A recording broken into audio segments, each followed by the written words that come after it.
นี่คือน้ำตกลำรูน้ำตกสวยลับๆในอำเภอกระโปงจังหวัดพังงาเป็นส่วนหนึ่งของอุทยานแห่งชาติเขาหลักลำรูอยู่ในเขตป่าเทือกเขากระได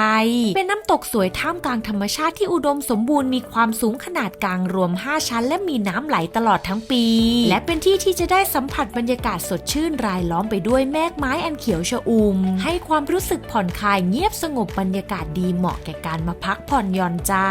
อัปเดตที่เที่ยวพร้อมสาระความรู้ดีๆติดตามได้ที่ลันลาพาเที่ยว